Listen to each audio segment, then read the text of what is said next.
Breaking news చూస్తున్నాం. అనంతపురం ప్రభుత్వ సర్వజన ఆసుపత్రిలో అర్ధరాత్రి చోటు చేసుకున్న ఘటన తీవ్ర కలకలం రేపుతుంది.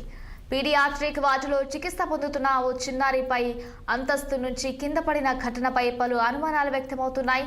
అర్ధరాత్రి 1 గంట సమయంలో జరిగిన ఈ ఘటనలో చిన్నారికి తీవ్ర గాయాలయ్యాయి.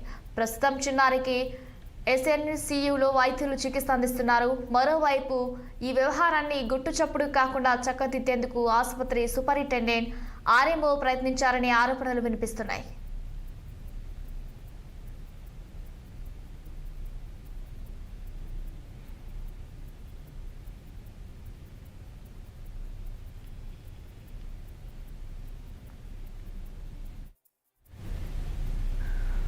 అనంతపురం ప్రభుత్వ సర్వజన ఆసుపత్రిలో అర్ధరాత్రి చోటు చేసుకున్న ఘటన తీవ్ర కలకలం రేపుతుంది.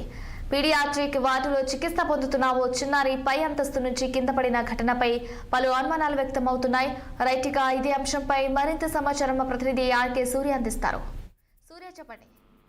అనంతపురం జిల్లా ప్రభుత్వ సర్వజన ఆసుపత్రిలో మొన్న వైద్యుల నిర్లక్ష్యంతో వృద్ధుడు మరణించిన ఘటన మరొక ముందే ఈ రోజు మరో దారుణ ఘటన వెలుగు చూసింది. రాష్ట్ర వైద్య ఆరోగ్య శాఖ మంత్రి సత్యకుమార్ యాదవ్ ప్రాతినిధ్యం వహిస్తున్న జిల్లా ప్రభుత్వ సర్వజన ఆసుపత్రిలో రోజు రోజుకు పెరుగుతున్న దారుణాలు, ఇక్కడ సిబ్బంది తీరుపై సర్వత్రా విమర్శలు వస్తున్నా సరే చర్యలు మాత్రం శూన్యంగా ఉన్నాయి.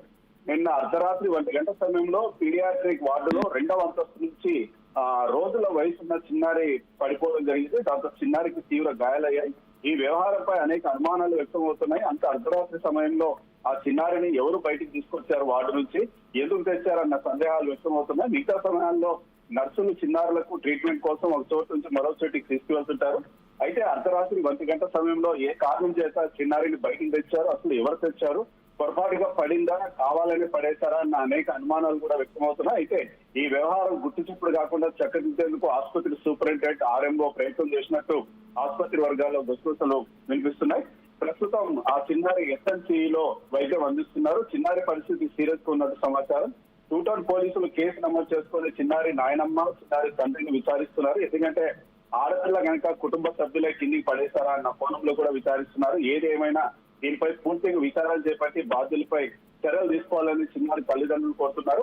ఈ మధ్య కాలంలో ఇక్కడ పరిస్థితి గాలి తప్పింది. పేద ప్రజలకు సేవలు అందించాల్సిన ఆసుపత్రి సిబ్బంది నిర్లక్ష్యం కారణంగా నడుచుకుంటూ వచ్చిన రోగులు కూడా శవాలుగా మారి ఇళ్లకు వెళ్ళిపోతున్నారు. దాంతో ప్రజలు ఈ ఆసుపత్రికి రావడానికి జంపుతున్నారు. ఇది వైద్యాలయం కాదు, నరక ద్వారం అంటున్నారు. ఇప్పటికైనా రాష్ట్ర ప్రభుత్వం స్పందిస్తే సరి, లేదంటే భవిష్యత్తులో మరిన్ని దారుణాలు ఇక్కడ చూడాల్సి రావచ్చు. Taruni. Right Surya, thank you for the updates.